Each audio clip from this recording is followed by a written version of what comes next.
अस्सलाम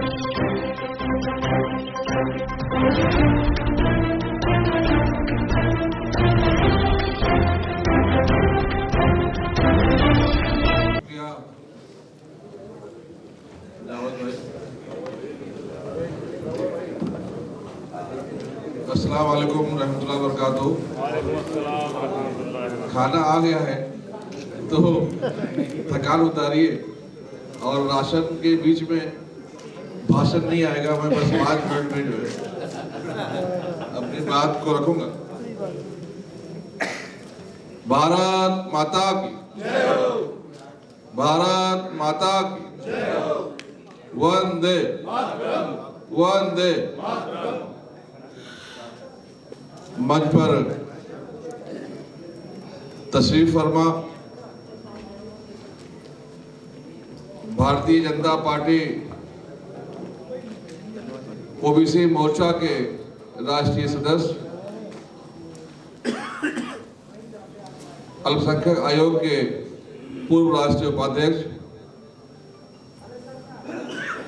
और भारतीय जनता पार्टी अल्पसंख्यक मोर्चा की तरफ से जो हमने क्लस्टर बनाया है,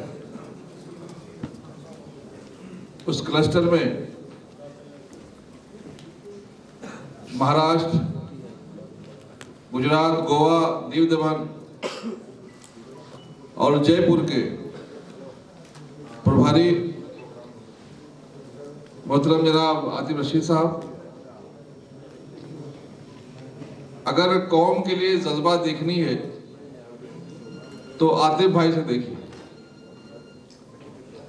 उनकी जिम्मेदारी जो है पार्टी ने ओबीसी मोर्चे में दी है, लेकिन जब मैंने कहा आतिफ भाई आपको मोर्चे का भी काम थोड़ा देखना चाहिए, क्योंकि आप जिस प्रकार से काम करते हुए अनुभव को लिए, वो अनुभव हमारे कार्यकर्ताओं के बीच में जाना चाहिए। तो उन्होंने कहा हम डबल काम करेंगे, लेकिन मोर्चे काम जरूर करेंगे और डबल काम कर रहे हैं। ऐसे हमारे आतिफ भाई आज आपके बीच में आने का जिन्होंने हमें मौका दिया है, उनका सख्त आदेश था कि आना ही पड़ेगा, और हम भी आदेश मानते हैं, क्योंकि हमारे वो लाडले अध्यक्ष हैं। ऐसे हम सब के लाडले प्रदेश अध्यक्ष, युवा नेता, दमदार तड़पदार भारतीय जनता पार्टी के सिपाही हमीद मेवाती जी, मोर्चा के राष्ट्रीय प्रभारी, और जो आपको भी बार बार फोन करेंगे, इससे संवाद अभियान के संपर्क प्रमुख हैं, ऐसे जोसेफ हकीस जी, राष्ट्रीय सदस्य अमरजीत कमांडो भाई, सादिक पठान जी, फिरोज भाई, मोहम्मद हुसैन खान साहब, रमजान अली जी, मोइनुद्दीन शेख जी, और यहाँ पर तशरीफ फरमा सभी भारतीय जनता पार्टी के साथियों, कार्यकर्ता भाइयों।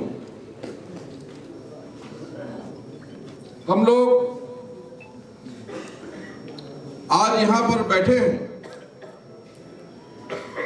और यहाँ बैठकर ये तय कर रहे हैं कि किस प्रकार से हमें इस संवाद के माध्यम से लोग बीच में जाना है। और माननीय प्रधानमंत्री श्री नरेंद्र मोदी जी ने जो 10 सालों में हमारे लिए काम किए हैं, जो यहाँ की हमारी सरकार अभी जो आई है कैसे काम कर रही है, और जब सरकार नहीं थी यहाँ पर तो किस प्रकार से गहलोत सरकार ने हमारे ऊपर अत्याचार किए थे, इन सारी बातों का हमें लोग बीच में जाकर चर्चा करना है। क्योंकि अब सरकार में हम अब तो गुस्सा नहीं कर सकते, धरना प्रदर्शन नहीं कर सकते, क्योंकि सरकार में, तो इसलिए संवाद करके हमें लोग बीच में जाकर अपनी बात को रखनी है। और हमारे पास रखने का मौका भी है, मटेरियल भी है, नेता भी है। भारतीय जनता पार्टी एकमात्र ऐसी पार्टी है और हमारे पास हम ऐसे एक कार्यकर्ता है कि जिनके पास नरेंद्र मोदी जी जैसा नेता है और उनके नेतृत्व में जो सरकार चल रही है वो 10 सालों में चाहे कार्यकर्ता हो, चाहे विधायक हो, चाहे मुख्यमंत्री हो, चाहे प्रधानमंत्री हो, एक जरा सा दाग बराबर कोई आरोप नहीं लगा सकता है। इतना मौका हमारे पास है, हमें कोई रोक नहीं सकता है, टोक नहीं सकता है। इतना काम हमारे पास में है। उन कामों को लेकर हमें लोगों के बीच में जाना है। देश में जो परिवर्तन आ रहा है, देश में जो एक रास्ता बन रहा है, उस रास्ते पर हमारा समाज भी चलकर विकसित भारत का हिस्सा बने, विकसित भारत में हमारा भी योगदान हो, इसके लिए साथियों हमें काम करने की आवश्यकता है। सही समय है और यही समय है। अगर हमने इसमें जरा सी भी चूक कर दी तो आप यकीन मानो समय निकल जाएगा। और मैं फिर बता रहा हूं, ये काम हम सब अपने लिए कर रहे हैं क्योंकि भारतीय जनता पार्टी का 25 का 25 उम्मीदवार जीता हुआ है। आप हम किसी मुगालते में ना रहे कि हम ये जिताने के लिए कर रहे। उम्मीदवार तो जीता हुआ है, उसमें हमारी भी भागीदारी हो, इसलिए हमें ये काम करना है। आने वाले समय में हम भी नेता बने, इसलिए हमें ये रिहर्सल करना है कि चुनाव कैसे जीता जाता है। ये छोटी बात नहीं है। अगर हम विधानसभा में प्रभारी है, प्रचार कर रहे हैं, तो कोई ना कोई हमें देख रहा है। अगर हम बूथ में प्रभारी हैं, प्रचार कर रहे हैं, इसलिए संवाद कर रहे हैं, तो कोई ना कोई देख रहा है। और अभी आतिफ भाई ने बताया आपको कि माननीय मुख्यमंत्री शर्मा जी बंगाल में जब काम कर रहे थे तो वहां पर बंसल जी देख रहे थे, मुख्यमंत्री बनने की बीज वहीं पड़ी।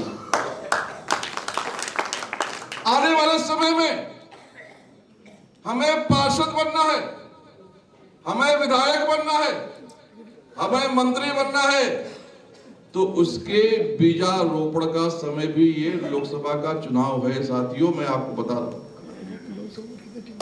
आप जितना काम करेंगे, आप जैसे काम करेंगे, आप जिस प्रकार से काम करेंगे, हर काम पर नजर है और लोग देख रहे हैं। उसी प्रकार से काम को दाम मिलेगा।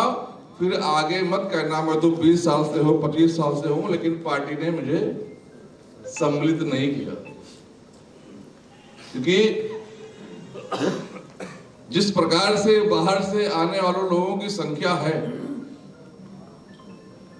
वो बहुत बड़ी हो रही है, इनकमिंग बहुत बड़ा है और हमारे यहां पद की संख्या बहुत कम है। 6 उपाध्यक्ष मतलब 6 उपाध्यक्ष, 7 उपाध्यक्ष मतलब 7 उपाध्यक्ष, 8 नहीं बुला सकते। अब उसमें अगर शामिल होना है तो हमें अपने आप को उस प्रकार से प्रशिक्षित और मजबूत बनाने की आवश्यकता है। और ये जो चुनाव है वो एक प्रशिक्षण का भी समय है। इसमें इसका पूरा उपयोग साथियों हमें करना पड़ेगा।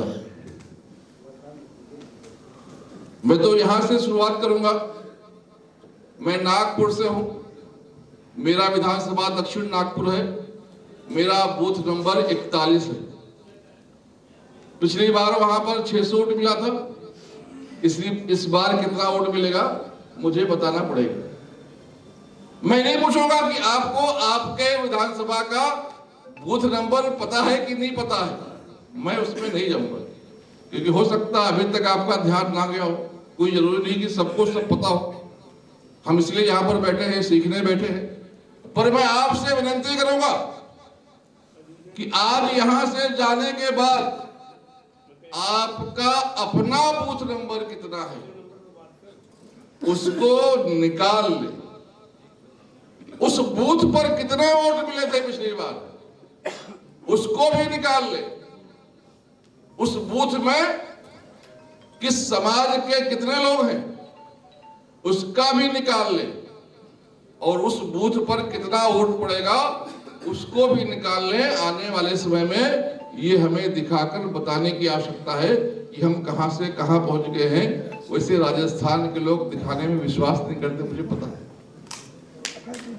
राजनीति में लेकिन अध्यक्ष जी दिखाना भी पड़ता है। आप सब बहुत भोले हैं। हमारे पूर्व के अध्यक्ष जी यहां बैठे हुए,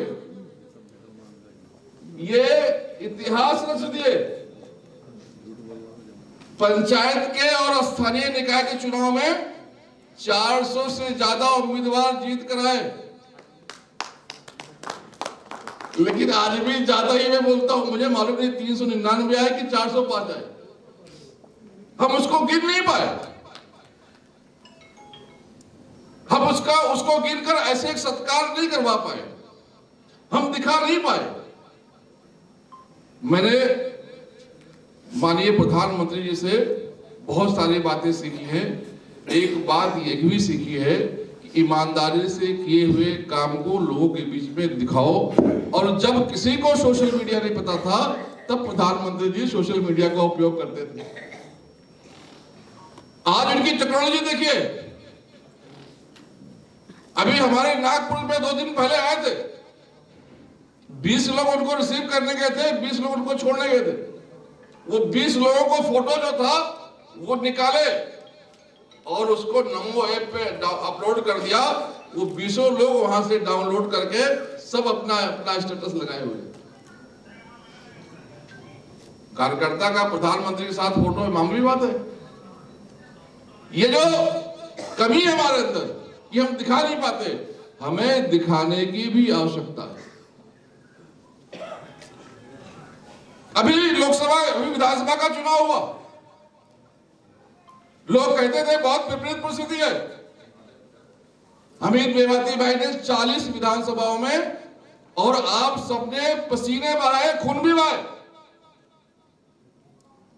और उन 40 विधानसभाओं में अच्छे तादाद में वोट मिले। लेकिन आज भी मैं ये कह रहा हूं अच्छे तादाद में वोट मिले, मुझे पता नहीं कितने। अगर ये मुझे बताते, और मैं हमेशा निवेदन किया कि पंचायत में कितने मिले बताओ, मैं नड्डा जी को बताऊंगा, विधानसभा में कितने मिले बताओ, मैं जाकर रिपोर्ट करूंगा, मैं भी तो क्रेडिट लूंगा। आप भी यहाँ क्रेडिट लो, आप अपने विधानसभा में लो। ये जो है माननीय मुख्यमंत्री जी के पास लेके मैं माननीय प्रधानमंत्री जी के पास लूंगा, सबका वाह वाह होगा। जो दिखता है वो दिखता है, लेकिन अभी तक हम नहीं निकाल पाए। और आप सब भी इतने भोले हैं कि 40 विधानसभा में पसीने बहाए, खून बहाए, देखा आपने। और किसके नेतृत्व में है? अमित मेवाती जी के नेतृत्व में है। मुख्यमंत्री जी का समय लेकर एक गैर सत्कार कर दिया होता, हमें दिखाना पड़ेगा। इसलिए आपके बूथ पर कितने वोट मिले हैं इसको साथियों दिखाना पड़ेगा।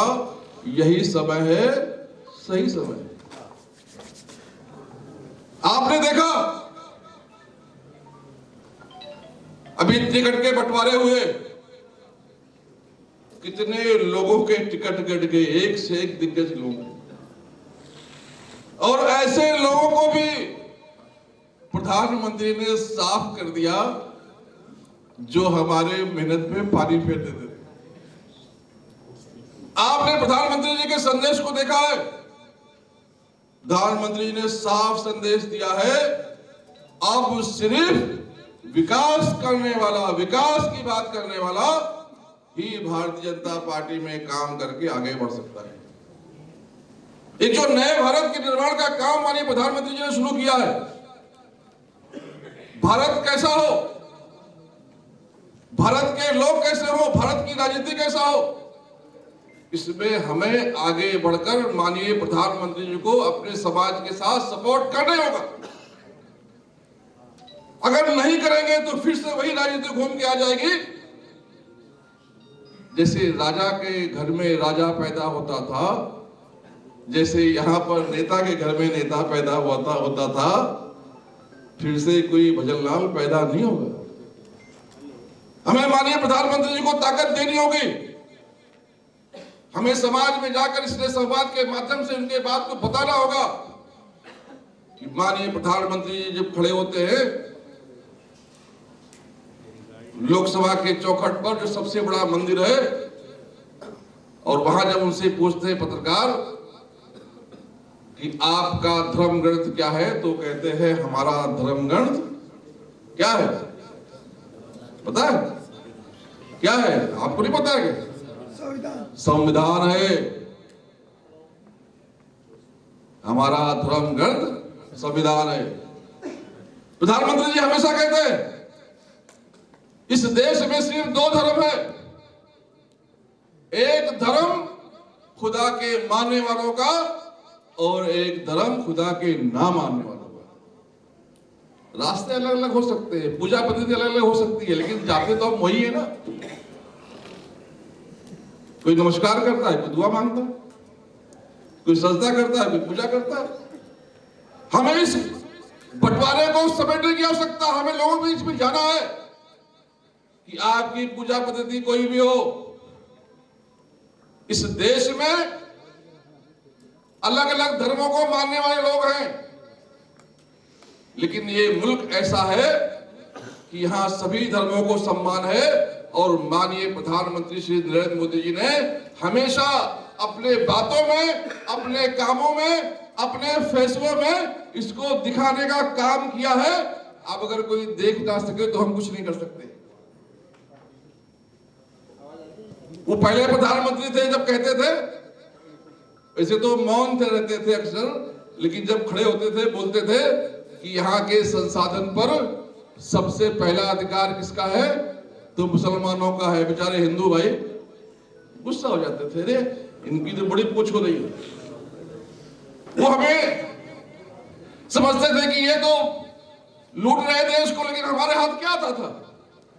अगर हमारे हाथ आता तो आज हम ऐसे शोषित पीड़ित नहीं हो जाते। वो तो शुक्रिया है आप सबका और हमीद भाई का कि इतने बड़े हॉल में कार्यक्रम कर रहे।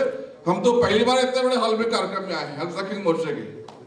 हम तो शोषित पीड़ित लोग हैं, लेकिन प्रधानमंत्री ने कभी नहीं कहा,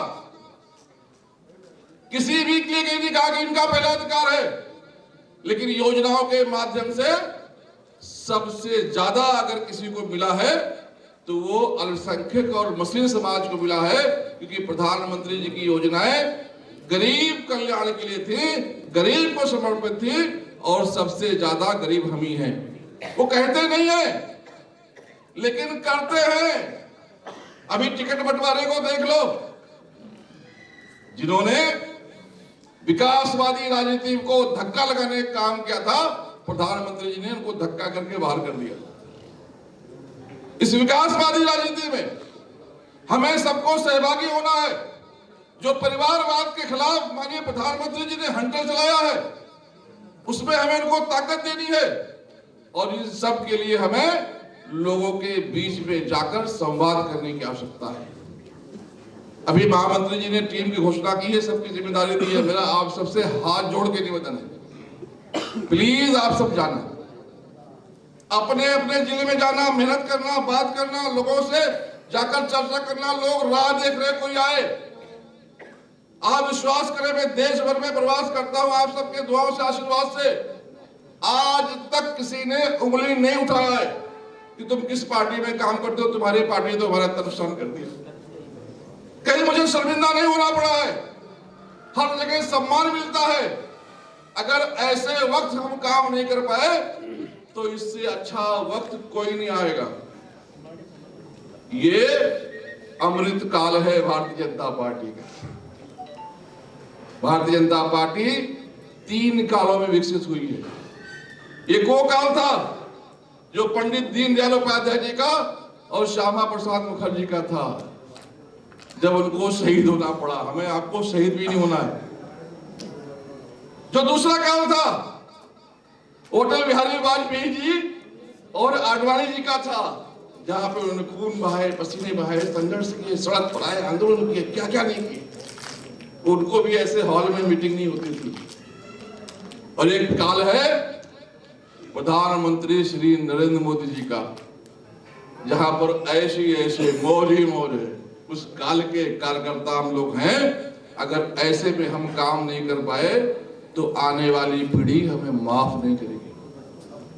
किसी ने शायर ने कहा है, हमको मतकल से हर हाल में गुजरना होगा, हमको मतकल से हर हाल में गुजरना होगा, बच गए हम तो किसी और को मरना होगा। आने वाली नस्ल को तबाही से बचाने के लिए जो भी करना है इसी नस्ल को करना होगा, हमें आपको करना होगा। अब कोई पैगंबर नहीं आने वाले। हमें समाज में भागीदारी के साथ आगे बढ़ना होगा। हमें भी डॉक्टर, इंजीनियर, बड़े बड़े ओहदों पर जाकर बैठना होगा। हमें भी उद्योगपति बनना होगा। और इसके लिए माननीय प्रधानमंत्री जी ने हमें साथ लेकर हमें अवसर देने का काम किया है। आप यकीन माने, ये चुनाव भारतीय जनता पार्टी जीत रही है। अल्पसंख्यक मोर्चे को काम करने की आवश्यकता नहीं है, इतना हमारे ऊपर खर्चा करने की आवश्यकता नहीं है, लेकिन वो चाहते हैं कि हम आगे बढ़े, दुनिया देखे, हमारे अंदर भी हिम्मत रहे। और जब ऐसा लगे कि ये कोई काम करवाना है तो हम भी ताकत से जाए, हम कहें हमने भी आपके लिए मेहनत किया था, हम भी कुछ सीखें, आने वाले समय में नेता बने, इसलिए सब कार्यक्रम हो रहे, हमारे भी भागीदारी हो उसमें, इसलिए कार्यक्रम हो रहे। हमें ये अवसर साथियों छोड़ना नहीं है। अभी जो टीम बनी है, अध्यक्ष जी ने मुझे लिस्ट दिया है, लोकसभा प्रभारी भी बनाया है, विधानसभा प्रभारी भी बनाया है और विधानसभाओं की टोली भी बनाई है।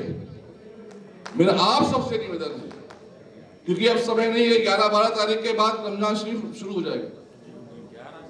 वैसे भी ये प्रशिक्षण हम लोग फरवरी में करना था, लेकिन आपने बहुत शानदार किया। कोई बात नहीं, दे रहा है, दुरुस्त आए तो सही, लेकिन अब समय नहीं है।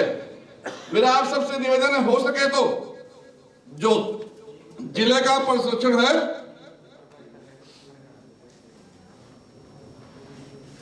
जो जिले का प्रशिक्षण है वो 6 तारीख को हो जाए। हो सकता है क्या? हो सकता है कि नहीं हो सकता है? बस मैं खत्म कर रहा हूं, उन्होंने बता दिया खाना लगा हुआ है। अब अगर बोलोगे ज्यादा तो लोग उठ जाएंगे। हो सकता है 6 तारीख को दे रखी है, 6 तारीख दे रखी है, माशाल्लाह। और अगर जिले का प्रशिक्षण शुरू होता है 6 तारीख को, तो सभी जिलों में एक दिन हो। ऐसा नहीं कि 6 हो रहा है, 7 हो रहा है, 11 तरह प्रशिक्षण हो रहा है।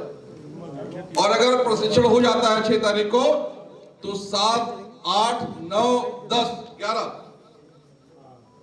इन दिनों में हमें विधानसभाओं में इसने संवाद कराने की आवश्यकता है। सभी जो हमारे विधानसभा के प्रभारी, उनके साथ प्रभारी जो टोली के लोग हैं, अपने अपने विधानसभाओं में इसलिए संवाद के कार्यक्रम लगा दे। और यकीन मानिए कि 3 कार्यक्रम तो करने ही है। एक युवा संवाद, वो इसलिए करना है क्योंकि 10 साल पहले दिल्ली से जयपुर आने में क्या क्या कष्ट होता था, ये युवा नहीं जानता है। 10 साल पहले दिल्ली में बैठी हुई सरकार किस प्रकार के घपले घोटाले करती थी, ये युवा नहीं जानता है। उसको बताना पड़ेगा, सब हराना नहीं है, इसके पीछे बहुत संघर्ष है। और संघर्ष किसने किया है? तो भारतीय जनता पार्टी ने किया है, भारतीय जनता पार्टी कार्यकर्ताओं ने किया है। और महिला संवाद भी बहुत जरूरी है। देश में माननीय प्रधानमंत्री श्री नरेंद्र मोदी जी की पहली सरकार आई है जो महिलाओं के लिए संवेदनशील है, उनके लिए उन्होंने काम किया है, उनका भी संवाद बहुत जरूरी है। ये 2 संवाद तो बहुत जरूरी है। और जो तीसरा संवाद है वो बूथ पदाधिकारी संवाद। आप बूथ के लोगों लेकर बैठिए, 2 बूथ, 3 बूथ, 4 बूथ के जो लोग हैं, इसी बहाने 5 बूथ लेकर बैठिए, कोई दिक्कत नहीं, 6 लेकर बैठिए। इसी बहाने बूथ के लोग वेरीफाई भी हो जाएंगे, उनसे चर्चा भी हो जाएगी और उनका भी प्रशिक्षण हो जाएगा कि बूथ का श्रेणी कैसे करना है, बूथ पे वोट कैसे पड़वाना है, और चुनाव के दिन हमें क्या क्या काम करने हैं, ये सारे बातों का उनका प्रशिक्षण भी हो जाएगा। मुझे बहुत खुशी है आज आपके बीच में आकर, मुझे बहुत अच्छा लग रहा है आपके बीच में आकर। मुझे महसूस हो रहा है कि हम अमृत काल के कार्यकर्ता हैं और अल्पसंख्यक मोर्चा भी अमृत काल में जी रहा है। बहुत बहुत शुक्रिया, बहुत बहुत अभिनंदन। अल्लाह हाफिज। अपने कारकुन को माननीय जेपी नड्डा जी, जो हम सब के लोकप्रिय राष्ट्रीय अध्यक्ष जी हैं, उन्होंने अल्पसंख्यक मोर्चा को देश भर में 10,000 इससे संवाद करने का काम दिया हुआ है। ये इससे संवाद हम युवाओं से करेंगे, उनको बताएंगे कि 10 साल पहले जब मोदी जी की सरकार नहीं थी तो किस प्रकार से हमारा जीवन कठिन था। सड़क हो, पानी हो, शौचालय हो, रेलवे हो, एयरपोर्ट हो, कहीं भी हमें सुविधाएं नहीं मिलती थी। और आज हमारे पास शिक्षा के क्षेत्र में, रोजगार के क्षेत्र में कितने अवसर है हमें है, और किस प्रकार से हम तरक्की के रास्ते पर जा रहे हैं। ये 10 साल पहले नहीं था। 10 साल पहले जो सरकारें थी वो घोटालेबाज थी। में घोटाला, कोयले का आसमान में घोटाला, स्पेक्ट्रम का ज़मीन के अंदर घोटाला, ज़मीन के बाहर घोटाला।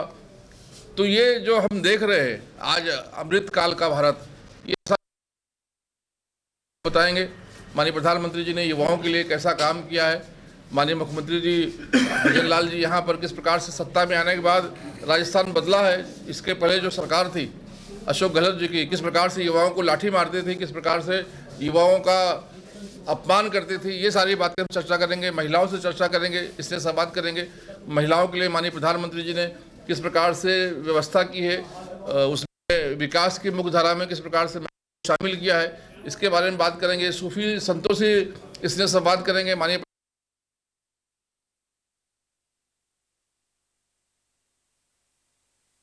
मजबूती दी है। हमने देखा है कि क्रिसमस के मौके पर प्रधानमंत्री जी ने हमारे जो धर्मगुरु है क्रिस्ती समाज के, उनको अपने क्रिसमस का प्रोग्राम बनाया, ईस्टर मनाते हैं, उनके लेकर आते हैं। अभी हम सब ने देखा है कि प्रधानमंत्री जी ने 10 साल से जब अजमेर शरीफ में उर्स होता है तो ख्वाजा जी को चादर भेंट करते हैं। 2 बार से तो मैं लेकर आ रहा हूँ, इस बार हजारों की संख्या में कार्यकर्ता उसमें शामिल हुए थे। हम वहाँ पर जो हमारे कार्यकर्ता हैं बूथ के, उनसे इस तरह से बात करेंगे, उनको बताएंगे कि आने वाले समय में किस प्रकार से हमें लोग जो घरों में रहते हैं उनको हमें बूथ तक लेकर आना है। जो पोलिंग बूथ है वहाँ पर पार्टी को वोट दिलवाना है। इस बार जो हमारी तैयारी है कि सबकी जमानत जब्त हो। इस प्रकार से हम इसके संवाद के माध्यम से हम लोगों में जाएंगे। हमारे जो प्रदेश अध्यक्ष हैं हमीद मेवाती जी, इन्होंने टोली बना कर रखी है। लोकसभा की टोली है, विधानसभा की टोली है और जो बूथों की टोली है, ये सब मिलकर हम लोगों तक जाएंगे। इस कार्यक्रम को लेकर आज हमने यहाँ पर प्रशिक्षण वर्ग भी रखा था। जो हमारे टोली के लोग हैं, प्रमुख हैं, जो हमारे प्रदेश के पदाधिकारी, ये सब यहाँ पर इकट्ठा हुए थे। यहाँ पर हमने आज उनका प्रशिक्षण भी किया है, उससे चर्चा भी की है। और अभी ये प्रशिक्षण 6 तारीख से जिलों का होगा। जिलों के बाद सीधा लोग विधानसभा वाइज इससे संवाद में जाकर लोगों से चर्चा करेंगे। आप तो ये बताइए कि हिज़्ब-ए इख्तिलाफ की जितनी जमातें हैं वो सवाल उठाती हैं कि सुबह असेंबली में एक नशिस्त हराम की नहीं जाती आपके केंद्र को, और दूसरा जो है पार्लियामान में भी मुझे लगता नहीं कोई गिनती की तो सीटें ले दी गई होगी चुनाव में भी, पता नहीं। आप ये बताइएगा हिमायत क्यों करे अकलियत? देखिए, राजनीति में भारतीय जनता पार्टी जो कार्यकर्ता है वो मंत्री बनने नहीं आता है, विधायक बनने नहीं आता है। यहाँ पर अपनी आहुति देने आता है भारत माता की उन्नति के लिए, तरक्की के लिए, भारत को विकसित भारत बनाने के लिए। हमने देखा है जब देश आज़ाद हुआ और जब पहली कैबिनेट बनी तो उसमें शिक्षा मंत्री कौन थे? मौलाना आज़ाद। लेकिन क्या हुआ? आज मुसलमान शिक्षा में सबसे पीछे है। हम जिस प्रकार से जब बीमार होते हैं तो डॉक्टर के पास जाते हैं, उसी डॉक्टर के पास जाते हैं जो सबसे बढ़िया डॉक्टर होता है। उसी प्रकार से हमें राजनीति में भी ये नहीं देखना चाहिए कि ये मुसलमान है कि हिंदू है कि कौन से। अगर हमें तरक्की के रास्ते पर जाना है तो हमें इन सब बातों से आगे बढ़कर, और माननीय प्रधानमंत्री जी का जो प्रहार है वो परिवारवाद पर और जातिवाद पर और धर्मवाद की राजनीति पर है। ऐसा नहीं है। माननीय प्रधानमंत्री जी ने हमेशा अल्पसंख्यक समाज को बढ़ावा दिया है। आज आप देखेंगे तो योजनाओं में सबसे ज़्यादा लाभार्थी अगर है तो मुस्लिम समाज है। क्यों है?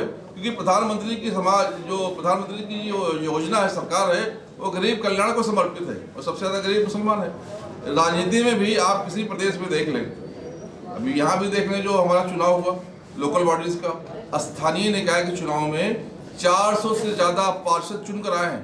आप लिस्ट ले लीजिए हमीद मेवाती जी से।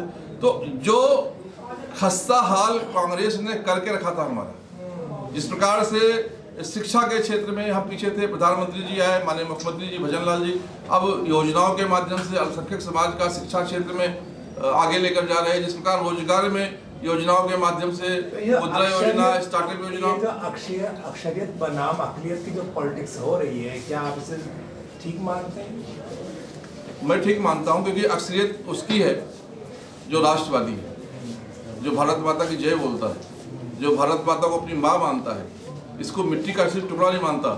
और अकलियत में वो है जो देश के टुकड़े टुकड़े करता है, जो अपने इस्लाम को बदनाम करने के लिए पाकिस्तान के इशारे पर, देश को तोड़ने वाले ताकतों के इशारे पर अपने भारत माता को कमजोर करने के लिए काम करता है। मैं तो ये कहता हूँ ऐसे लोगों पे और प्रहार होना चाहिए। हम हसन खान मेवाती के मानने वाले लोग हैं। जिस प्रकार से उन्होंने जब धर्म और देश को चुनने का मौका आया था तो देश को चुना था। आज राजस्थान के लोग और भारत भर के लोग, हम उनके वंशज हैं, हम मुगल के वंशज नहीं हैं। हमने वोट दे रहे हैं इस बार मुसलमान बिल्कुल 100%, क्योंकि बीजेपी और माननीय प्रधानमंत्री श्री नरेंद्र मोदी जी ऐसे हमारे पास एक आशा के किरण हैं जो मुसलमानों की तरक्की कर सकते, भारत को मजबूती दे सकते और भारत को विकसित भारत बना सकते। अगर भारत विकसित भारत बनेगा तो उसमें मुसलमान का भी लाभ होगा। सबका साथ, सबका विकास, सबका विश्वास, सबका प्रयास, उसमें मुसलमान भी शामिल है। आपने कहा कि डॉक्टर जो था कि एक बीमारी बढ़ने पर डॉक्टर, तो क्या आपको नरेंद्र मोदी के रूप में वो डॉक्टर दिखाई दे रहा है? बिल्कुल, वो तो स्पेशलिस्ट है और हमारे मुस्लिम समाज की सारी बीमारियों को दूर कर दिए। अब जो मुसलमान है वो बीमारियों से दूर होकर अब स्वस्थ होकर तगड़ा बन रहा है।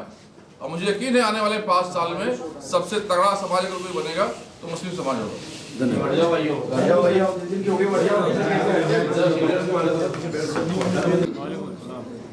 आली जनाब हमारे अल्पसंख्यक संवाद के राष्ट्रीय प्रभारी, हमारा ये 6 क्लस्टर बने हुए हैं। एक पश्चिम क्लस्टर है, उसके प्रभारी हैं हमारे अतीब वसीम साहब। उसमें सह प्रभारी एक तो मैं भी हूँ और एक मुंशी भाई है राजस्थान से। इसमें महाराष्ट्र, गुजरात, राजस्थान और गोवा 4 स्टेट शामिल है इस संवाद के।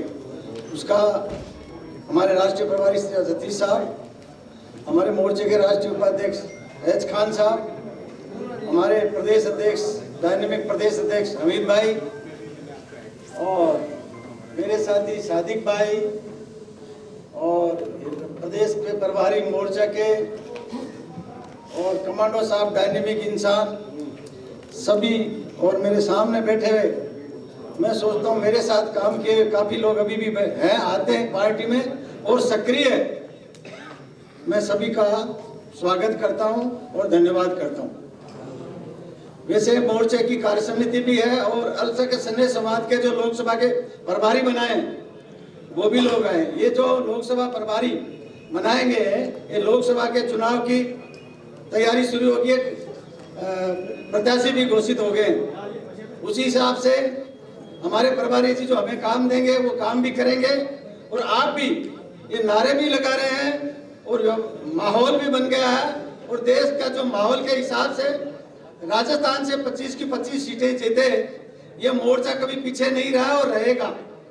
इसलिए मैं, समय भी कम है, बहुत बड़े वक्ता सब आए हुए हैं, मैं एक ही बात कह रहा हूँ कि इस मोर्चे को कहाँ से शुरू किया था और आज ये वट वृक्ष के रूप में जिस प्रकार से हुआ है, आज मैं जगह जगह लोगों से, जो लोग आ रहे हैं उनसे मिलता हूँ तो मुझे इतनी खुशी होती है कि आज कैसे लोग जो पंचायतों में, आपके ग्राम पंचायतों में, जिलों में और पंचायत समितियों में जो हमारे कार्यकर्ता जीत के आते हैं और अपनी बातें बताते हैं, ये बहुत बड़ी ताकत है। उस समय कोई जमाना था बहुत बड़ी मुश्किल से बीजेपी में आते थे, लेकिन आज तो राजस्थान, मैं आपको अतीश भाई आपसे गुजारिश कर रहा हूँ, मैं करीब 25 साल से भारतीय जनता पार्टी में काम कर रहा हूँ और पहले 15 साल भारतीय मजदूर संघ में काम किया। मेरी 40 साल की राजनीतिक जीवन है। आज हिंदुस्तान में अगर कहीं मुसलमान वोट बीजेपी को देते हैं तो मध्य प्रदेश और राजस्थान पहले नंबर पे है। मैं आपको विश्वास के साथ कहता हूं। और यहाँ के कार्यकर्ता खुल करके और बराबर के हिसाब से चलते हैं। तो ये राजस्थान का मोर्चा हर प्रकार से, क्योंकि राष्ट्रीय कार्य समिति हुई थी एक बार, हमारे राष्ट्रीय अध्यक्ष अल्पसंख्यक मोर्चा ने, हमारे प्रदेश अध्यक्ष भंवरलाल जी शर्मा गए थे राष्ट्रीय कार्य समिति बीजेपी, उसमें नाम था कि हिंदुस्तान में कहीं अगर अल्पसंख्यक समाज में मोर्चा मजबूत है तो राजस्थान का 1 नंबर है और दूसरे पे मध्य प्रदेश का। इसलिए मैं ज्यादा समय नहीं लेते हुए आप हमारे यहाँ आए और इस संदेशवाद के कार्यक्रम में पधारे। मैं आपका बहुत बहुत दिल की गहराइयों से इस्तकबाल करता हूं और हमारे हमीद भाई का बहुत बहुत धन्यवाद करता हूं कि आपने ये कार्यक्रम रखा। धन्यवाद, बहुत शुक्रिया। यकीनन आपने जो मैं सने सवाद कार्यशाला में मंच में विराजमान दिल्ली से हमारे बीच में हम सबको मार्गदर्शन देने के लिए पधारे,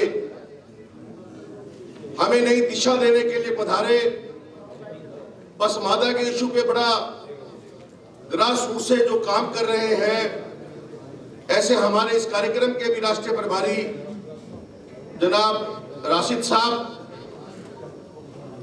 हमारे राजस्थान प्रदेश के अध्यक्ष हामिद मेवाती साहब, राजस्थान से ही राष्ट्रीय टीम के अंदर एक गार्जियन की भूमिका निभा रहे जनाब एच खान साहब,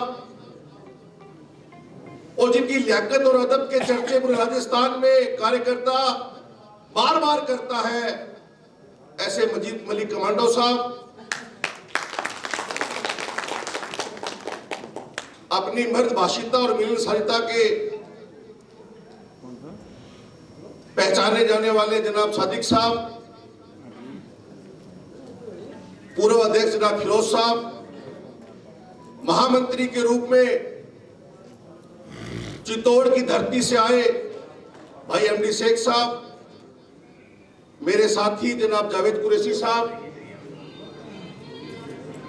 सम्मानित मंच, राजस्थान के चप्पे चप्पे से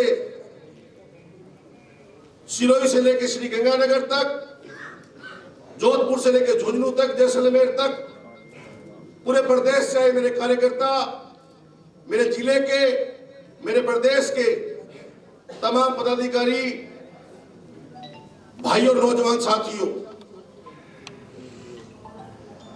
इस मोर्चे में काम करने की जब शुरुआत हुई और राजस्थान के अनेक जिलों में जब प्रवास पे जाना हुआ,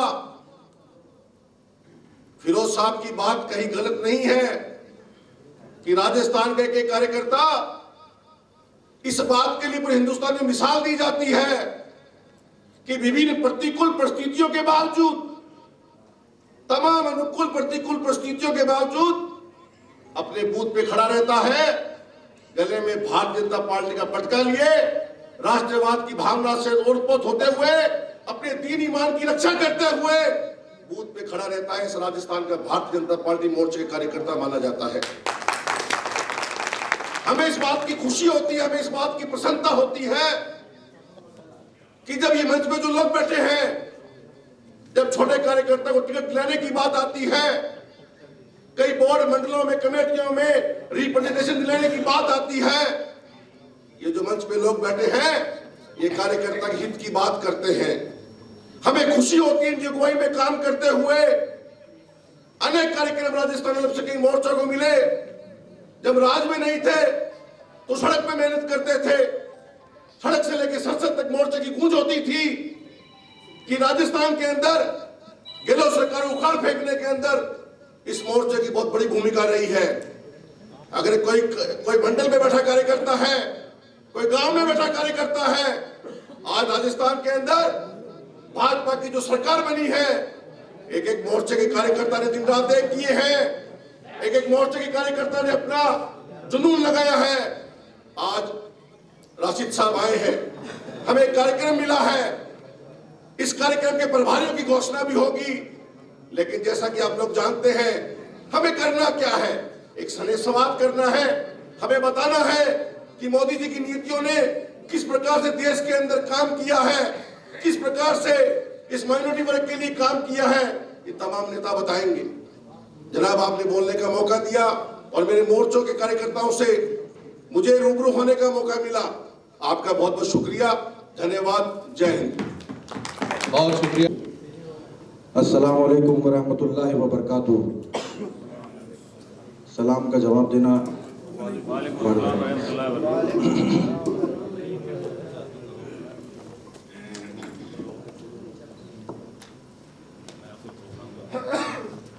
भारतीय जनता पार्टी के अल्पसंख्यक स्नेह संवाद में पधारे, जिनकी गूंज दिल्ली से लगाकर असम, बंगाल और कश्मीर से लगाकर कन्याकुमारी तक है, ऐसे हमारे इस कार्यक्रम के, इस अल्पसंख्यक स्नेह संवाद के राष्ट्रीय प्रभारी और पूर्व दर्जा प्राप्त कैबिनेट मंत्री जनाब आतिफ रशीद साहब का मैं पूरे राजस्थान अल्पसंख्यक मोर्चा की तरफ से स्वागत एवं अभिनंदन करता हूं। एक बार जोरदार तालियां बजा के उनका स्वागत एवं अभिनंदन करिए। तालियों में कमी नहीं आनी चाहिए और तालियां रुकनी नहीं चाहिए। तालियों की गूंज अपने साथ, ये मोहब्बत के साथ, मोहब्बत समझकर अपने साथ दिल्ली वापस लेकर जाएं।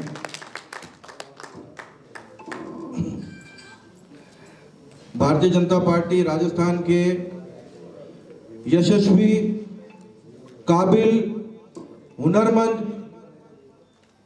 जनता की जड़ों तक पहुंच रखने वाले, जिनके मार्गदर्शन में आज राजस्थान प्रदेश का यह अल्पसंख्यक मोर्चा काम कर रहा है, ऐसे हमारे प्रदेश अध्यक्ष जी जनाब हमीद खान मेवाती साहब, इनके लिए भी एक बार जोरदार तालियां बजाते हैं।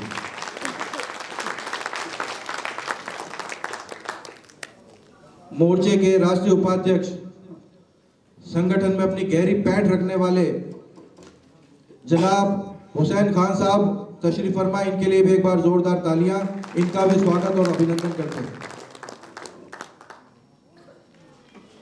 हमारे अल्पसंख्यक मोर्चे के राष्ट्रीय कार्यकारिणी के सदस्य और प्रभारी राजस्थान अल्पसंख्यक मोर्चे के जनाब जॉन जोसेफ वकील साहब, इनके लिए भी एक बार जोरदार तालियां,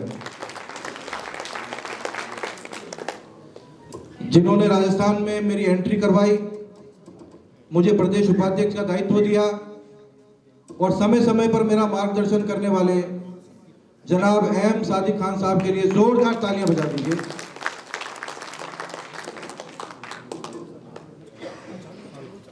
भारतीय जनता पार्टी के पूर्व प्रदेश अध्यक्ष, जिनका शोहरा पूरे राजस्थान में है, हर आदमी अदब से इनका नाम लेता है। मैं भी वो शेर इनके लिए कहना चाहता हूं कि मैं शायर तो नहीं, मगर देखा जब तुमको ये हंसी तब से मुझको शायरी आ गई। इनका नाम जब भी लेता हूं मुझे भी शायरी आ जाती है। ऐसे हमारे जनाब कमांडो साहब, जोरदार तालियां बजा दीजिए भैया। मोर्चे के पूर्व प्रदेश अध्यक्ष फिरोज खान साहब, जिनके नेतृत्व में, जिनकी आहुतियों के कारण आज हम इस मुकाम पर पहुंचे हैं कि आज एक एक मुसलमान राजस्थान से अल्पसंख्यक मोर्चा में जुड़ने की कवायद में लग चुका है। फिरोज खान साहब के लिए जोरदार तालियां बजाइए। मैं अपना भाषण शुरू करूं। भाषण तो क्या कहूं, आप सब हमारे परिवार के लोग हो, हमारे भाई हो, तो परिवार के बीच में भाषण नहीं दिया जाता, संवाद किया जाता है। मैं अपने संवाद को प्रारंभ करने से पहले एक बार आप सब लोगों से गुजारिश करता हूं, अपील करता हूं कि एक बार दोनों हाथ मेरे साथ उठाइए, मेरे साथ दोनों हाथ उठाइए और भारतीय जनता पार्टी की राजस्थान नहीं पूरे भारत में 400 सीटों के विजयी की संकल्प की मुट्ठी को भींचिए और प्रचंड आवाज से कहिए, भारत माता की, भारत माता की, भारत माता की, वंदे वंदे। अरे क्या हो गया आवाज को आपके अल्पसंख्यक मोर्चा वालों? ये शगुन होटल के ये झूमरों को हिल जाना चाहिए था अब तक। क्या कर रहे हो आप ये लोग? एक बार दोबारा बैठ जाइए बंधु भाई, 1 मिनट बैठ जाइए। आप कर रहे हैं, आपकी इच्छा पूरी कर रहे हैं, अभी कर रहे हैं। वापस मेरे साथ दोनों हाथ उठाइए और प्रचंड आवाज के साथ कहिए, भारत माता की, भारत माता की। बहुत बहुत धन्यवाद। आज हम यहाँ चर्चा करने बैठे हैं, वो चर्चा के लिए जनाब आतिफ रशीद खान साहब इस कार्यशाला को संबोधित करेंगे। हमें उनका पुनः मार्गदर्शन मिलेगा। हमें ये बताया जाएगा कि कैसे हमें अपने संगठन को अपने बूथ स्तर तक मजबूत करना है, जिले की कार्यकारिणियों को, अपनी लोकसभाओं को और अल्पसंख्यक बाहुल्य विधानसभाओं को हमें कैसे चिन्हित करना है। ये कार्यशाला का उद्देश्य आज ये है, आप सब लोगों का सहयोग, आप सब लोगों का प्रयास और आप सब लोगों का विश्वास इसके अंदर निरंतर हमें चाहिए रहेगा। आपके सहयोग के, आपके प्रयास के और आपके विश्वास के बिना ये मोर्चा कभी आगे नहीं चल सकता। ये आप सब लोगों को अपने दिल और दिमाग में बिठाना पड़ेगा, क्योंकि जब संगठन पे हमारा ही विश्वास सुदृढ़ नहीं होगा, हम कभी किसी कार्यकर्ता को अपने साथ जोड़ नहीं सकते, जोड़ नहीं पाएंगे। हमारे साथ में जो कार्यकर्ता जुड़ने आएगा वो आपकी आंखों की चमक से जुड़ेगा, आपके संवाद से जुड़ेगा और आपके विश्वास से जुड़ेगा। आपका विश्वास कब सुदृढ़ होगा? जब आपका प्रदेश का नेतृत्व मजबूत होगा। और मैं विश्वास दिलाना चाहता हूं कि आपका प्रदेश का नेतृत्व बहुत बहुत बहुत ज्यादा मजबूत, आपके साथ कंधे से कंधा मिलाकर खड़ा है। इसमें आपको चिंता करने की कोई बात नहीं है। आपको ये बात समझनी होगी कि आगे ये अल्पसंख्यक स्नेह संवाद कोई छोटा मोटा कार्यक्रम नहीं, ये बहुत बड़ा कार्यक्रम है और हमारे कंधों पर बहुत बड़ी जिम्मेदारी है जिसको हमको निभाकर पार्टी को देना है। मैं जनाब एम सादिक खान साहब का एक वक्तव्य जरूर आपके सामने रिपीट करना चाहूंगा कि हमें हमेशा तेजपात के पत्ते की तरह यूज किया गया है, दूसरी पार्टियों की तरह हमें यूज किया जाता है और यूज करके फेंक दिया जाता है। इस बात में कोई दो राय नहीं और आप सब लोग इस बात से वाकिफ हैं और अच्छी तरह से मुतमईन हैं। आपको इसी पॉलिसी को अपने लोगों के बीच में जाहिर करना है, उनको ये बताना है कि हमें यूज नहीं होना है और हमें उस पार्टी का साथ देना है जो विश्व की सबसे बड़ी पार्टी है, उस नेता का साथ देना है जो विश्व का सबसे बड़ा नेता है, उस नेता का साथ देना है जिस नेता ने सबका साथ, सबका विकास, सबका विश्वास जैसे नारे को आप सब लोगों को सार्थक करके बताया है। और आज सबसे ज्यादा अगर मुसलमान किसी योजना का फायदा उठा रहा है तो वो मुसलमान है, और मुसलमान सबसे ज्यादा किस पे विश्वास कर रहा है तो वो नाम नरेंद्र मोदी है और कोई नाम नहीं है। मैं अपने आगे के वक्ताओं को भी आपको सुनने देना चाहता हूं और आपका समय ज्यादा न लेते हुए अपनी वाणी पर विराम देता हूं, क्योंकि कार्यशाला में अभी बहुत समय है और हमें 2 सत्रों में इस कार्यशाला को आयोजित किया है। हमें राष्ट्रीय अध्यक्ष जी के और प्रभारी जी के वक्तव्य को भी सुनना है और आप सब लोग को डायरी इसलिए दी गई है कि जो कार्यशाला के मुख्य बिंदु हैं उनको आपको अपनी डायरी में नोट करना है।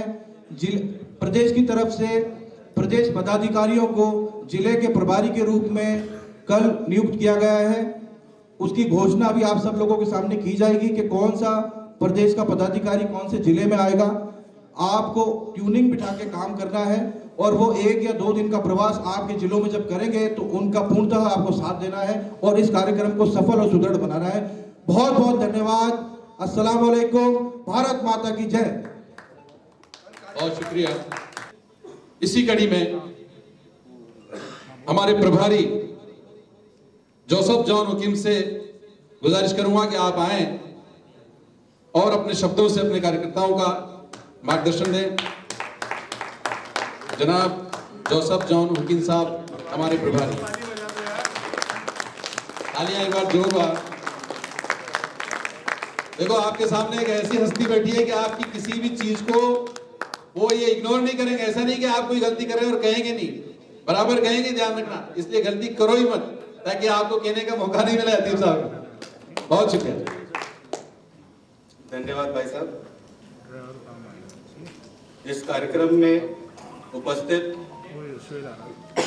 माननीय हुसैन जी, जो हमारे मार्गदर्शन भी है, और राष्ट्रीय कार्यकारिणी के उपाध्यक्ष भी है माजिद कमांडो जी, जो मेरे साथ राष्ट्रीय कार्यकारिणी के सदस्य हैं,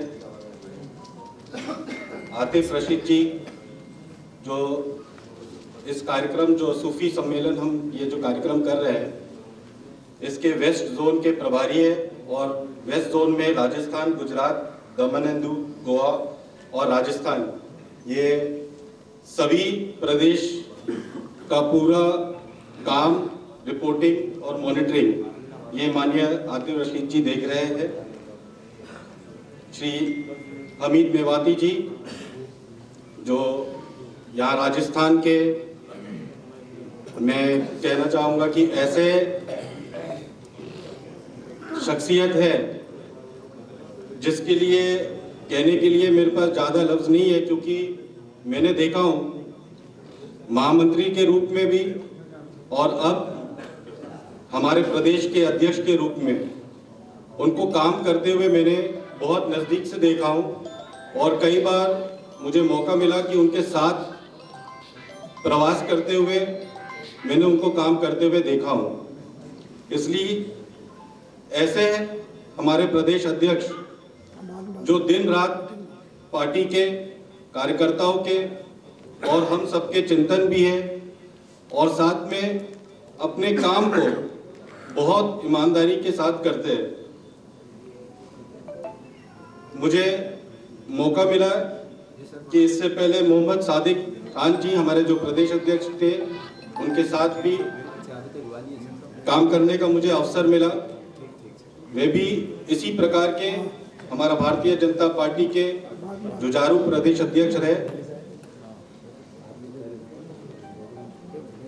और इस कार्यक्रम में उपस्थित अभी नवनियुक्त प्रदेश के पदाधिकारीगण, भारतीय जनता पार्टी अल्पसंख्यक मोर्चा के सभी जिलाध्यक्ष, महामंत्री एवं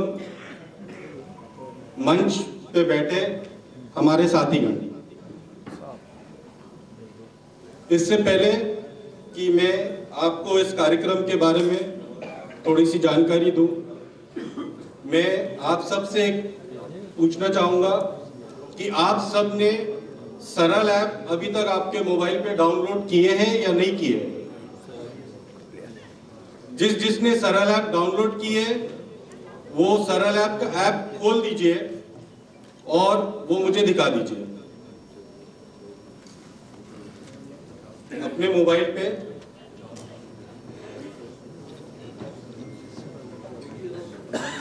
और जिसने सरल ऐप डाउनलोड नहीं किया है वो अभी के अभी पहले सरल ऐप डाउनलोड कर लीजिए। अपने जिले में या प्रदेश में जो भी काम कर रहे हैं, अगर वो इस ऐप के माध्यम से अपलोड नहीं होता है तो वो शून्य कहलाएगा।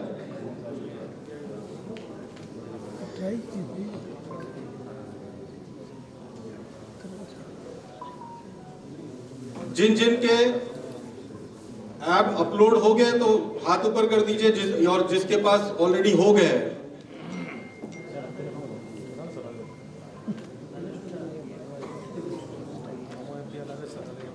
मैं 5 मिनट रुकूंगा, लेकिन ऐप डाउनलोड करवा करके आगे बढ़ूंगा। इसलिए थोड़ा सा आप सबसे क्षमा चाहता हूँ। हमें बहुत अच्छा लगता है जब हम आपस में मिलते हैं, और आज हमारे बीच ऐसी डायनेमिक पर्सनालिटी दिल्ली से पधारी है जिनको हमने, जब मैं प्रदेश अध्यक्ष था उसके पहले उपाध्यक्ष था, कई बार दिल्ली जाते थे तो हम देखते थे कि ये इतना हंसता हुआ नूरानी चेहरा जब आप दिल्ली के अध्यक्ष होते थे, ऐसे हैंडसम हमारे आतिफ रशीद साहब हमारे बीच पर आ रहे हैं। एक बार राजस्थान की धरती पर उनका जोरदार तालियों से उनका स्वागत करें। हमारे बड़े भाई जिनका मार्गदर्शन हमें मिलता है, ऐसे हमारे हुसैन साहब जो हमारे राष्ट्रीय उपाध्यक्ष हैं, हमारे टाइगर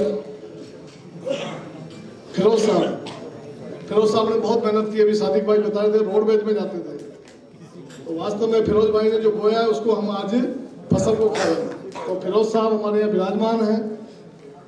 बहुत ही डायनेमिक, बहुत ही मृदुभाषी और बहुत ही अच्छा कार्यकर्ता जो आज आप सबका प्रदेश अध्यक्ष से कप्तान है, ऐसे हमारे हमीद मेवाती साहब मेरे बाद प्रदेश अध्यक्ष रहे, जिन्होंने इस राजस्थान में बहुत संघर्ष किया। मैंने भी उनसे सीखा, जो प्रदर्शन, धरना और इस अशोक गहलोत की सरकार को उन्होंने नाको चने चबा दिए। ऐसे हमारे डायनेमिक सादिक खान साहब ने 3 साल बहुत संघर्ष किया, इस मोर्चे को बहुत मजबूती दी। सादिक भाई को भी मैं बहुत बहुत बधाई देता हूँ। हमारे बीच हुकीम साहब जो हमारे प्रभारी हैं, हमारे राष्ट्रीय कार्यकारिणी सदस्य जबलपुर मध्य प्रदेश से हमारे बीच आए, उनका भी मैं राजस्थान में स्वागत करता हूँ, अभिनंदन करता हूँ। और हमीद भाई ने जो 3 रत्न जो मंच पर विराजे हैं, मुझे लगता है इतना अच्छे वक्ता हैं। आपने युवा मोर्चा में काम किया रमजान भाई ने, और छात्र नेता रहे तो निश्चित रूप से बहुत अच्छा जावेद भाई और एमडी भाई, तीनों जो महामंत्री बैठे हैं, वास्तव में बहुत ही अच्छे वक्ता है और इसका लाभ हमें मोर्चे को मिलेगा। इनका भी मैं बहुत बहुत बधाई देता हूँ। कई कार्यकर्ता जो वंचित रह गए, बहुत सारे लोग थे, अमित भाई की मजबूरी थी क्योंकि गाइडलाइन ये थी कि 6 उपाध्यक्ष बनेंगे, लिमिटेड हमारी संख्या थी। कई लोग महामंत्री बन सकते थे, कम से कम 10 लोग ऐसे थे जो महामंत्री बन सकते थे, कम से कम 10-15 लोग ऐसे होंगे जो उपाध्यक्ष बन सकते थे। लेकिन दिल छोटा नहीं करें, आपका वही सम्मान है, वही सम्मान रहेगा। और हमीद भाई को मैंने कहा जब भी मौका मिलेगा कहीं ना कहीं उनको सबको हम समायोजित करने का काम करेंगे। तो जो भी हमारे कार्यकर्ता ऐसे रह गए तो बिल्कुल पद आते जाते रहते हैं, पद तो आते जाते रहते हैं, लेकिन हमारा प्यार स्नेह एक दूसरे के प्रति सम्मान, और हम इस मोर्चे में एक दूसरे की मदद करेंगे, प्यार मोहब्बत से रहेंगे। क्योंकि आपने देखा होगा सब नसीब की बात होती है, ट्रकों पे लिखा होता है वक्त से पहले और नसीब से ज्यादा नहीं, हम सब मानते हैं इस बात को। तो जो कोई सोच रहे हैं मैं ये नहीं बन पाया, मैं ये नहीं बन पाया, भैया अल्लाह को मंजूर नहीं, अल्लाह चाहते तो आप बनते हैं, और अल्लाह सब्र वालों के साथ है, सब्र वालों के साथ है। तो अगर सब्र करेंगे तो निश्चित रूप से अल्लाह देगा। और हमें उदाहरण है, अभी मदन जी राठौड़ जो हमारे मदन जी भाई साहब को विधानसभा टिकट पिछली बार भी नहीं मिला, पाली से आपके मुन्ना भाई मकरानी जी के इस बार भी नहीं मिला, लेकिन आपने सब्र किया और आज आपके सामने है कि राज्यसभा में हमारे सांसद बने हुए। तो निश्चित रूप से अल्लाह ताला सबकी सोचता है और सबको जो भी है वो देता है। सबसे बड़ी खुशी आपको ये होनी चाहिए कि आज आप जयपुर में आके इस मीटिंग में बैठे हैं जिसमें दिल्ली से अतीब साहब आए, इतने बड़े लोग यहाँ मंच पर, उनके साथ आपको मिलने का मौका मिल रहा है। तो अल्लाह का शुक्र अदा करें कि आप जहाँ भी हैं बहुत अच्छे हैं, बहुत खुश हैं। दूसरा, हम समस्या नहीं बने किसी के लिए, हम समाधान बने। समस्या कभी नहीं बने, समाधान बने। कभी एक दूसरे को मैं कहता हूँ ये वो बनेगा, ये वो बनेगा, कुछ नहीं। एक दूसरे के प्रति आप जुड़ाव रखें, 1 और 1 11 होते हैं। मैंने जिंदगी में कभी अगर सादी भाई अध्यक्ष थे, अगर कोई नेगेटिव बात करता था तो मैं उसको नहीं, हम सकारात्मक सोच रखे हैं, क्योंकि बातें सब वापस आती हैं। आज मेरी आप बुराई करेंगे मेरे पास वापस आएगी, आप निगाह में गिरेंगे, इससे ज्यादा कुछ नहीं हो सकता। तो आप एक दूसरे की हेल्प करें, मदद करें, निश्चित रूप से कहीं ना कहीं आप एक दूसरे का स्थान बनाएं। अध्यक्ष बनने के लिए कई लोग होते हैं, 5 होते हैं, 6 होते हैं, लेकिन 1 बनता है, 4 नहीं बनते। लेकिन अगर वो सहयोग करते हैं तो कहीं ना कहीं फिर वो भी आगे जाते हैं। तो हम सकारात्मक सोच के साथ आगे जाएं, कभी एटीट्यूड नहीं दिखाएं। सब हम परिवार के लोग हैं, सब भाई हैं, पद मिले नहीं मिले लेकिन हम रहें। दूसरा, हमारी सरकार बनी है जैसा सादी भाई ने कहा, लेकिन मैं आपसे निवेदन करूं कि जितनी पार्टी हमसे अपेक्षा करती है उतने वोट हम कई कारण है उसके हम नहीं दिला पाते, क्योंकि कई कारण होते हैं। कुछ लोग ऐसे बयान देते हैं, कुछ क्या करते हैं, कुछ सब परिवार में सब तरह के लोग होते हैं, तो कहीं ना कहीं हमें थोड़ी सी दिक्कत होती है। और अभी वर्तमान में हमारी दोनों तरफ से स्थिति ऐसी है, इधर तो कौम भी हमें गलत समझती है और पार्टी में भी लगता है यार ये इतना हमारे जितनी उम्मीद है उतना खरा नहीं कर पाते। तो कोई बात नहीं, आप सब मिलके और जब हम सब साथ रहेंगे और लोगों को यही समझाओ कि भाई राजनीति जज्बात से नहीं होती, राजनीति दिमाग से होती है, राजनीति दिमाग से होती है। तो जज्बात छोड़ो और दिमाग से काम लो। और इस लोकसभा में ठीक है, विधानसभा में कहीं ना कहीं कुछ कमियां रही होंगी, लेकिन लोकसभा में मोदी जी 400 पार का नारा दिया है, पूरे देश में सब कार्यकर्ता लगे हुए हैं। तो निश्चित रूप से राजस्थान में भी हम 25 सीटें जीतेंगे। तो आप लोगों के बीच में जाके यही समझाओ कि भैया इस बार दे दो, 5 साल तुम्हारे आनंद रहेंगे, हमारा भी मान सम्मान बढ़ेगा। तो आप इस बार जिन्होंने वोट नहीं दिए वो भी देंगे अगर आप उनको प्यार से समझाओगे। तो हम सब मिलकर कोशिश करेंगे, अतीब साहब का हमें मार्गदर्शन मिलेगा, हम सब इस मोर्चे को और आगे ले जाएंगे। सादिक भाई ने बहुत अच्छे कार्यक्रम कराए। हमारा अजमेर का जो प्रशिक्षण शिविर था बहुत शानदार था, पूरे मोर्चों में सबसे नंबर 1 था, उसमें आप सबका सहयोग रहा। हम सब मिलकर रहेंगे, बढ़िया अच्छी हमारी कार्य समितियां होंगी, हम मिलते रहेंगे। अभी रमजान है, आपको सबको उसकी मुबारकबाद। उसके बाद हमारे पूरे कार्यक्रम होंगे और जब सादिक भाई ने कहा कि अगर आपको कोई पीड़ा हो तो आप इनको बताएं, हमें बताएं और हम जाएंगे। और हम हमारी बात कहना मुझे आता है और हम कहते भी हैं, पार्टी के फोरम पे भी कहते हैं। जब मैं अध्यक्ष था 5 साल, आप लोगों ने मुझे बहुत प्यार और मोहब्बत दी, सम्मान दिया, लेकिन मैं अपनी बात चाहे वसुंधरा जी हो चाहे प्रणवी जी हो, मैं अपनी बात कहता था। और अब भी आपसे भी मैं निवेदन करता हूँ, जितने भी जिलाध्यक्ष आए, आप अपने जिलाध्यक्ष से कहो कि हमारे 1-1, 2-2 लोगों को मेन पार्टी में लो। प्रदेश में भी अभी आएंगे हम, मैं उनको भी कहूंगा, मैंने लखावत जी को बाना भी कहा था। आज राष्ट्रीय स्तर पे हमारे 2 लोग हैं मेन टीम में 2 लोग हैं। अभी हरियाणा में नसीम साहब को प्रदेश मंत्री बनाया, महाराष्ट्र भी बनाया, हमारे कई लोग यहाँ बैठे हुए हैं। तो मूल संगठन में भी हमें थोड़ा सा अगर पद मिलता है तो अच्छा लगता है। कोई भी A, B, C, कोई भी XYZ कोई भी बने, लेकिन हमारा मोर्चे का कार्यकर्ता अगर बनेगा मेन पार्टी में भी तो हमें अच्छा लगता है, आपको भी अच्छा लगेगा। तो हम निवेदन करेंगे हमारे आला कमान से भी और हमारी बात को सुनेंगे। मैं एक बार सबको बहुत बहुत मुबारकबाद देता हूँ, बहुत अच्छी टीम बनी है। जिनका नंबर नहीं आ पाया वो छोटा मन नहीं करे, हम जिम्मेदारी लेते हैं, कहीं ना कहीं उनको सेट करेंगे। मुन्ना भाई हमारे बहुत डायनेमिक कार्यकर्ता है, हलवा खिलाते हैं, छापे बनवाते हैं, बहुत काम किया है इन्होंने। मुराद भाई हमारे वकील साहब बहुत पढ़े लिखे, बहुत हुसैन, हंसी आ रही है पूरे हुसैन भाई, कहीं ना कहीं सबको समायोजन करने का काम करेंगे। सब मिलकर रहेंगे, एक दूसरे की मदद करें, एक दूसरे की बुराई नहीं करें, एक दूसरे को आगे बढ़ाएं। और आपने देखा होगा हमारे सिंधी समाज के लोग पाकिस्तान से इस देश में आए थे, आप लोगों ने देखा होगा छोटी छोटी दुकानें लगाते लगाते आज कहाँ पहुंच गए, और हम आपस में एक दूसरे से लड़ते लड़ते कहाँ पहुंच गए। उदाहरण की बात है, वो पाकिस्तान से आए थे, कराची से आए थे, और आज वो यहाँ एक दूसरे की हेल्प करके, क्योंकि उनकी जाति में एक दूसरे की मदद करने की वो है, हेल्प करते हैं। तो हम सब एक दूसरे की हेल्प करें, आओ साथ चलें। बहुत बहुत धन्यवाद।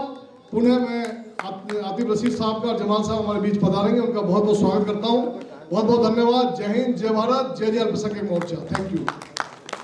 जनाब एम सादिक खान साहब। अस्सलाम वालेकुम वरहमतुल्लाहि वबरकातुहू।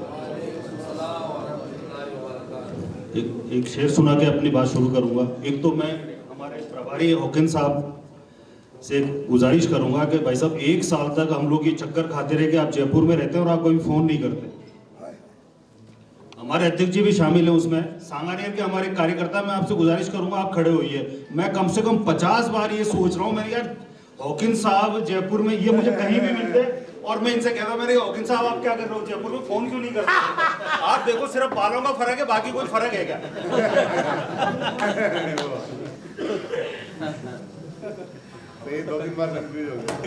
मुझे ये खौफ थे मौला कि मुझी पर है नजर तेरी, बस इतना नहीं काफी के सजदा कर लिया मैंने।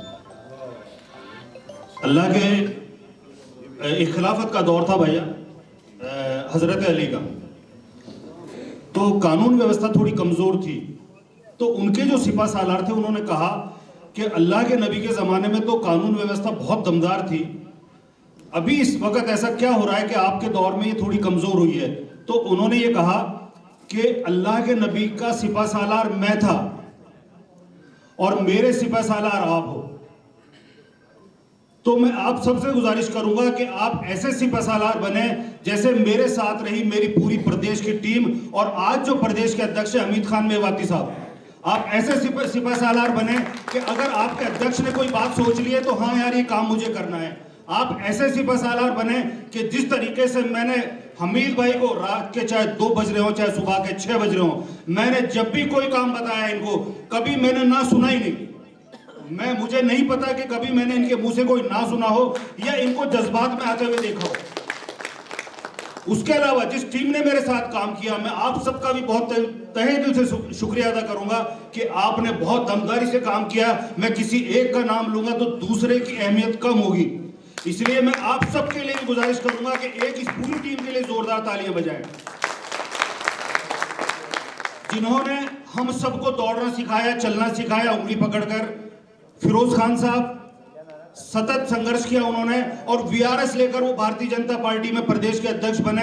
और मैंने देखा है कि उस जमाने में गाड़ियां 4 व्हीलर कम हुआ करते थे, तो आप रोडवेज में पूरे राजस्थान का सफर करते थे और अगर मोर्चे को बूथ पर कहीं खड़ा किया, मंडल पर कहीं खड़ा किया, तो वो फिरोज खान साहब ने खड़ा किया।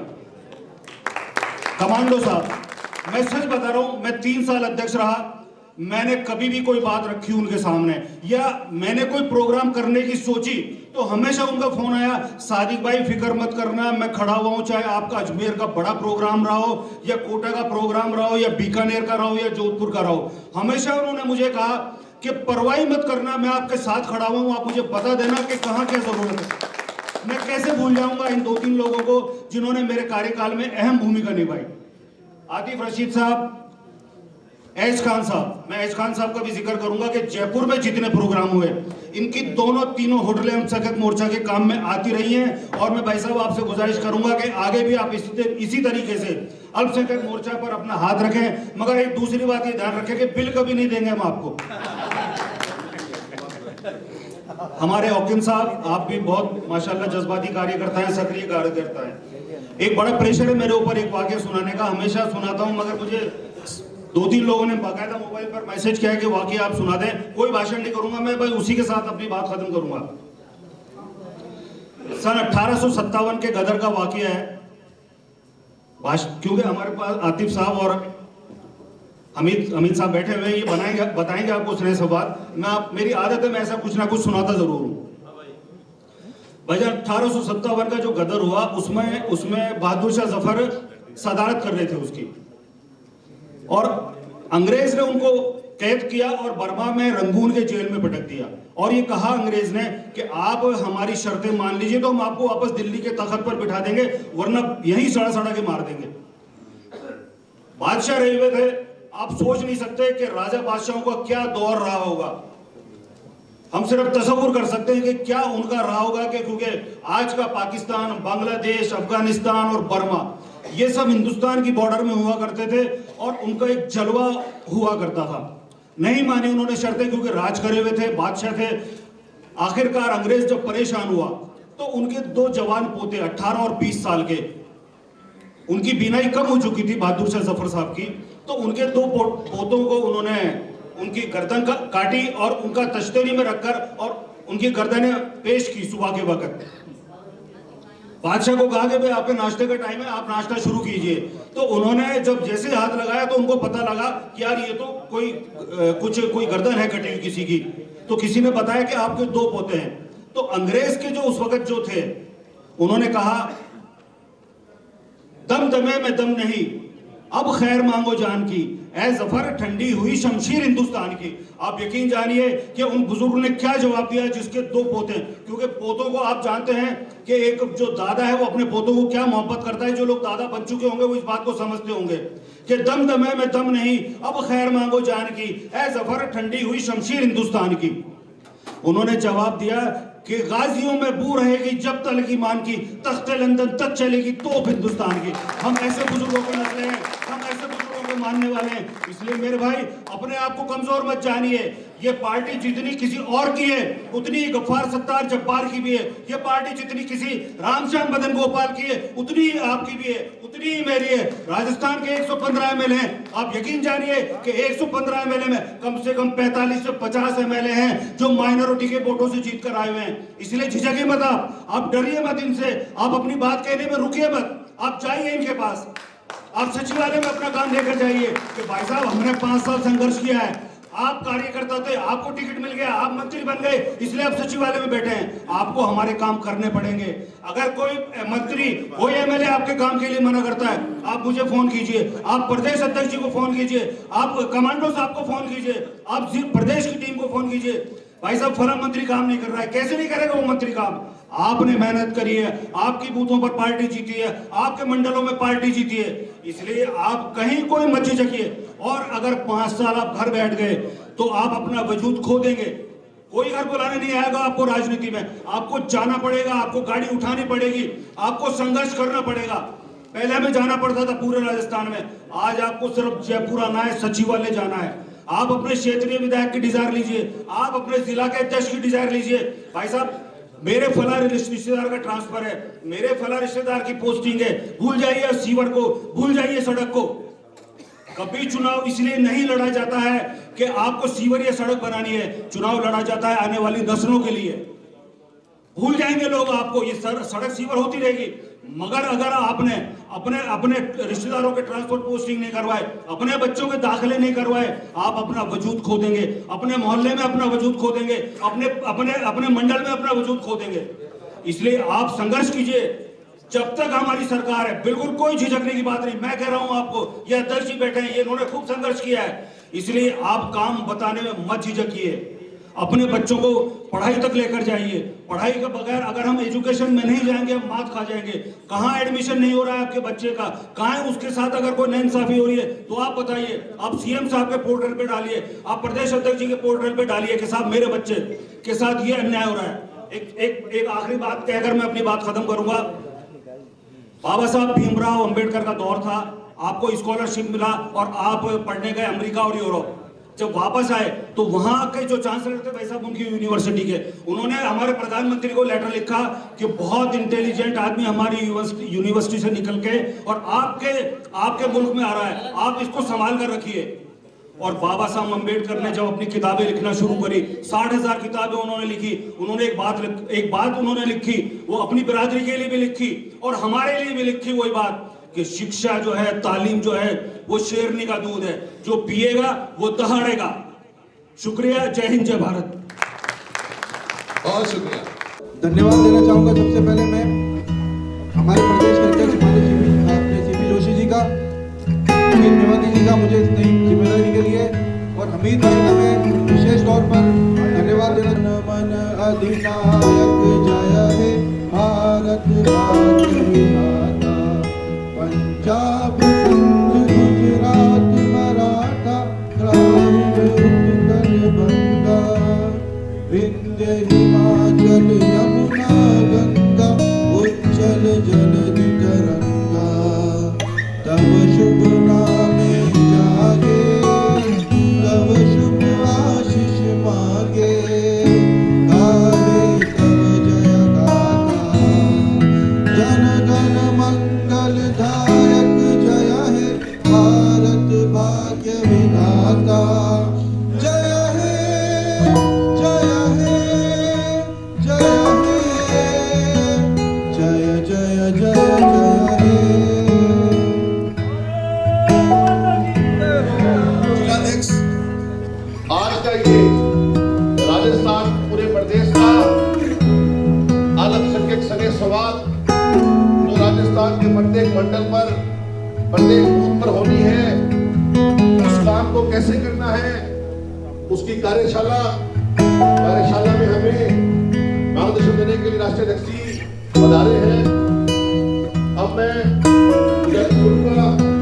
जनाब अमित मेवाती साहब से आप राष्ट्रीय अध्यक्ष जी का दुपट्टा पहना करके और गुलदस्ता देकर स्वागत करें। जनाब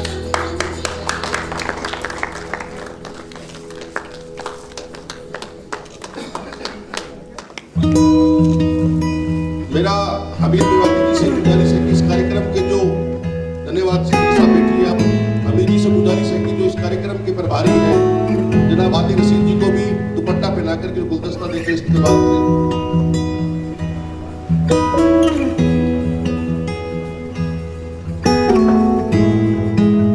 तालियां बजाते रहे, सभी से मेरा निवेदन है।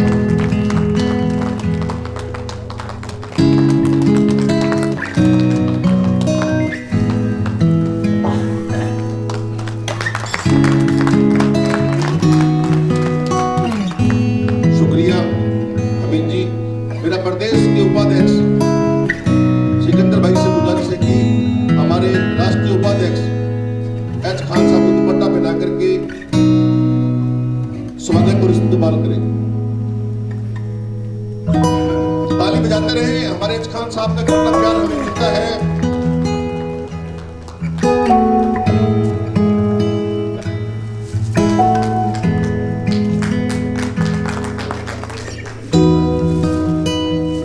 इकबाल पठान साहब से मेरी गुजारिश है कि आप राष्ट्रीय कार्यकारिणी के सदस्य मजीद मलिक कमांडो साहब को दुपट्टा और गुलदस्ता देकर के स्वागत करें। खान साहब।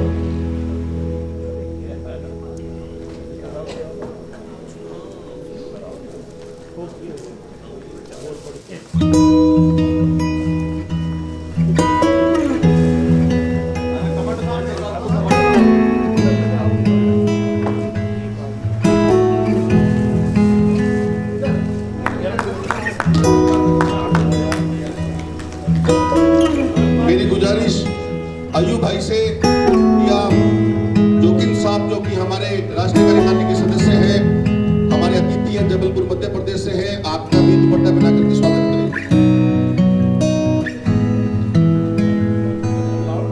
सभी जो हमारे कार्यकर्ता साथी हैं वो व्यवस्था को देखें। वो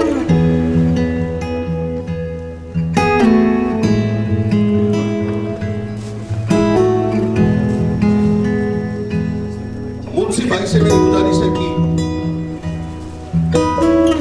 मुंशी भाई हमारे पूर्व अध्यक्ष फिरोज साहब को दुपट्टा पहना करके और गुलदस्ता दे करके इस्तेमाल करें।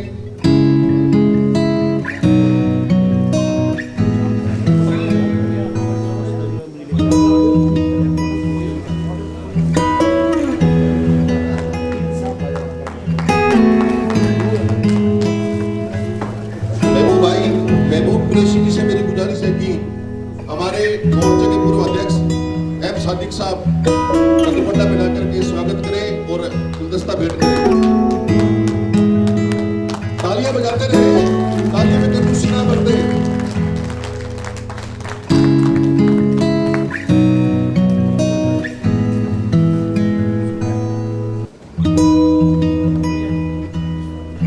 राजस्थान के कार्यकर्ताओं को एक सूत्र में रहने वाले, जमीन से जुड़े हुए, जिन्होंने प्रदेश के पदाधिकारियों के साथ, प्रदेश के अध्यक्षों के साथ एक सामान्य कार्यकर्ता बनकर के काम किया, वो हम सबके कप्तान, जमीन से जुड़े हुए और मेहनती हमीद साहब के लिए मेरे पास शब्द कम पड़ रहे हैं।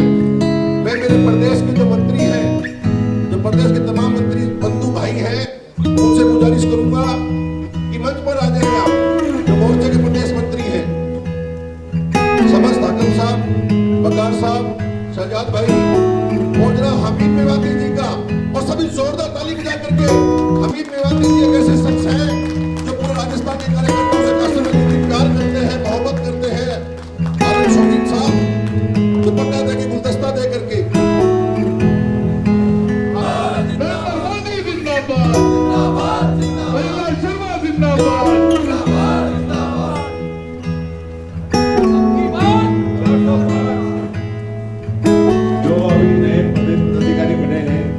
एक बार सभी अपने अपने स्थान पे खड़े हो जाएंगे। जो भी आज प्रदेश पदाधिकारी यहाँ हैं, सभी से मेरा निवेदन है, एक बार अपने अपने स्थान पे खड़े हो जाएंगे।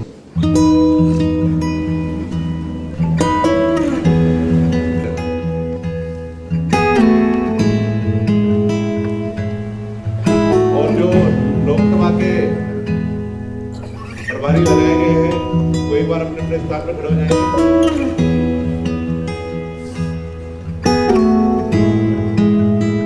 राष्ट्रीय अध्यक्ष जमाल सिद्दीकी साहब और प्रदेश के अध्यक्ष जनाब सीपी जोशी साहब, हमारे प्रदेश के महामंत्री सरवण जी बगड़ी साहब, प्रदेश उपाध्यक्ष नारायण पंचारिया जी,